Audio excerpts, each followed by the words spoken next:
Finally हमारे सारे exams खत्म हो गए। चलो इस खुशी में कहीं पार्टी करने चलते हैं। पारुल और शालिनी और प्रिया अपने एग्जाम खत्म होने की खुशी में एक रेस्टोरेंट में जाती हैं। वेटर 3 प्लेट गर्मा गर्म छोले भटूरे लगा दीजिए। अरे यार हद होती है, रेस्टोरेंट में आकर भी तुझे छोले भटूरे ही खाना है। वैसे भी तू पूरा दिन तो छोले भटूरे ही खाती रहती है। क्या करूं यार, अब मुझे छोले भटूरे पसंद ही इतने हैं। आई लव छोले भटूरे, ये तो मेरी जान है।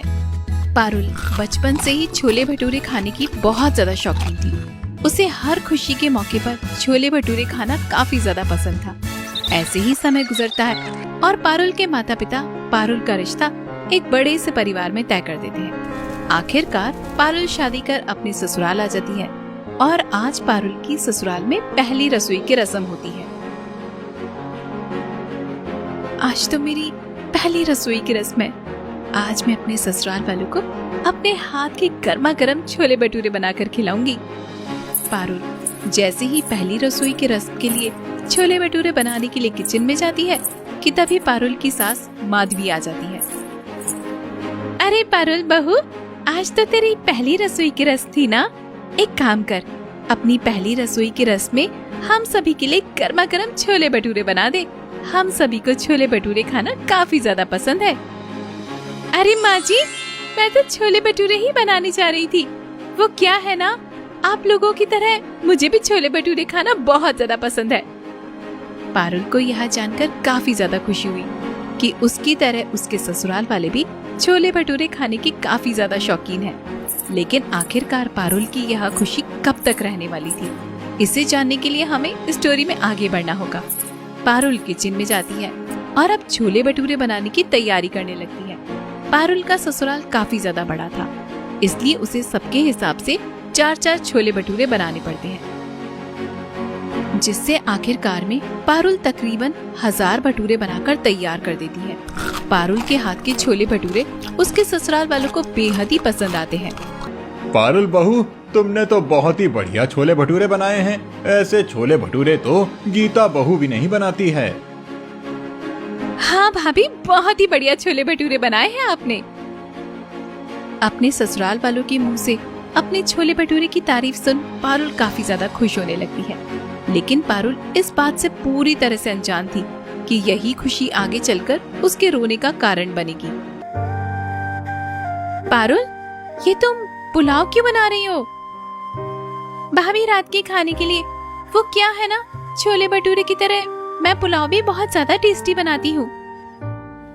शायद पारुल तुम्हें किसी ने बताया नहीं, हमारे घर में ज्यादातर हम लोग छोले भटूरे ही खाते हैं, इसलिए रात के खाने में भी तुम्हें छोले भटूरे ही बनाने होंगे। अपनी जेठानी की यह बात सुनकर पारुल को थोड़ा सा अजीब तो लगता है, लेकिन पारुल ज्यादा न सोचते हुए अपने ससुराल वालों के लिए फिर से 1000 भटूरे और पतीला भर के छोले तैयार करती है। 2-3 दिन तो लगातार पारुल आराम से 1000 भटूरे बना देती थी, लेकिन जैसे जैसे दिन बीतने लगते हैं तो धीरे धीरे पारुल को हर रोज पतीला भर के छोले और 1000 भटूरे बनाने में परेशानी आने लगती है।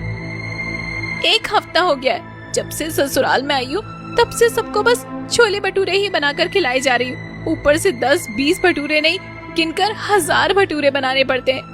इन 1000 भटूरों को बेल बेल कर तो मेरे हाथों में दर्द ही शुरू हो गया है। जहाँ पारुल को शुरू से ही छोले भटूरे बनाना और खाना काफी ज्यादा पसंद था, और अब उसी पारुल को धीरे धीरे छोले भटूरे से नफरत होने लगती है। इतने दिन हो गए मुझे छोले भटूरे बनाते बनाते, इन्हें देख देख कर तो अब मेरा मन ही उबने लग गया है। लेकिन मेरे ससुराल वालों को तो हर रोज छोले भटूरे खाने हैं। ये छोले भटूरे खा खा कर थकते ही नहीं है। एक काम करती हूँ, आज सबके लिए छोले भटूरे के बजाय शाही पनीर और नान बना देती हूँ। पारुल ऐसे ही करती है, अपने ससुराल वालों के लिए ढेर सारे गर्मा गर्म नान और शाही पनीर तैयार कर देती है, यह सोचकर कि उसके ससुराल वालों को यह सब बहुत पसंद आएगा। लेकिन जैसे ही पारुल के ससुराल वाले डाइनिंग टेबल पर छोले भटूरे न देखकर शाही पनीर और नान देखते हैं तो काफी ज्यादा आग बबूला हो जाते हैं। भाभी, जब आप जानती हो कि हम सब लोग सिर्फ छोले भटूरे ही खाते हैं, तो आपने शाही पनीर और नान क्यों बनाई? हम सबको इतनी कितनी जोर की भूख लगी है और तूने ये शाही पनीर और नान बनाकर हमारी सारी भूख मार दी। अब तू ही खा ये। उस रात पारुल के ससुराल वाले बिना खाना खाए ही सो जाते हैं, जिसे देखकर पारुल को न चाहते हुए भी अगले दिन से फिर से अपने ससुराल वालों के लिए 1000 भटूरे बनाने पड़ते हैं। पारुल जब से अपने ससुराल आई थी तो हर रोज अपने ससुराल वालों को 1000 भटूरे खिला खिलाकर यह नोटिस करने लगी थी कि उसके ससुराल वालों का धीरे धीरे अब वजन बढ़ने लगा है। भाभी, जब मैं अपने ससुराल आई थी तब यह वाला ब्लाउज आपको बिल्कुल ठीक आता था, लेकिन 1 महीने में यह ब्लाउज आपको कितना फिट हो गया है। और मैं एक बात कहूँ भाभी, आप ना ये छोले भटूरे खाना छोड़ दीजिए, वरना आपका वजन ना और भी ज्यादा बढ़ जाएगा। अरे नहीं पारुल, मैं तो पहले से ही इतनी मोटी थी, लगता है तुम्हें कोई गलतफहमी हुई है। और तुम ना ये बात बात पर छोले भटूरे नहीं बनाने वाली बात को ना मत ही किया करो। पारुल अपनी जेठानी, ननद, पति, देवर और घर के बाकी मेंबर्स को भटूरे खाने के नुकसान के बारे में बताती है, लेकिन कोई भी उसकी बातों पर गौर नहीं करता। वहीं पारुल के सास और ससुर को तो शुगर और हाई ब्लड प्रेशर जैसी परेशानियां भी होती हैं, लेकिन इसके बावजूद भी पारुल के सास ससुर अपने छोले भटूरे खाने की आदत को नहीं छोड़ते हैं। अरे ये क्या, छोले भटूरे बनाते बनाते तो कच्चे छोले खत्म ही हो गए हैं। इसका मतलब आज मुझे किसी के लिए भी 1000 भटूरे नहीं बनाने होंगे। अरे पारुल बहू, ये खुद से क्या बातें कर रही है?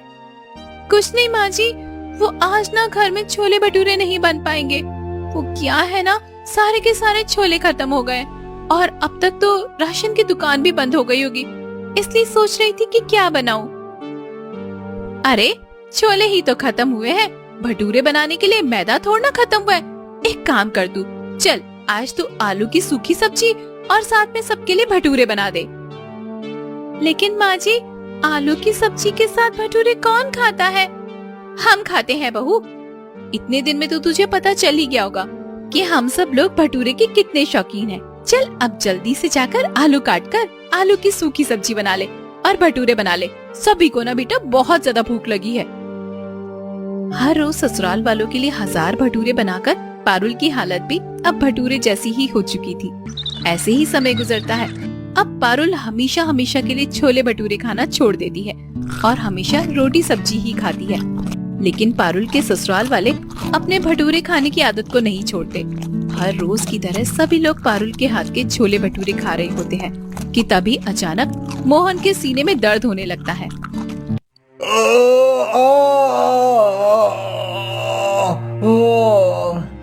क्या हुआ पिताजी, आप ठीक तो है ना? सभी लोग मोहन को जल्दी से नजदीकी अस्पताल में लेकर जाते हैं, जहां सभी डॉक्टर मिलकर मोहन का काफी देर तक ट्रीटमेंट करते हैं। डॉक्टर जैसे ही ट्रीटमेंट रूम से बाहर आते हैं, क्या हुआ डॉक्टर साहब? डॉक्टर, मेरे ससुर जी ठीक तो है ना? इनका शुगर लेवल पहले से ही इतना बढ़ा हुआ था और ऊपर से ये इतनी ऑयली चीजें खा रहे थे। क्या आप लोगों ने इस बात पर जरा भी ध्यान नहीं दिया?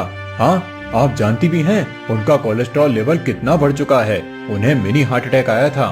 अच्छा हुआ कि आप उन्हें समय से अस्पताल ले आए। अगर थोड़ी भी देरी होती तो वो अपनी जान से हाथ धो बैठते।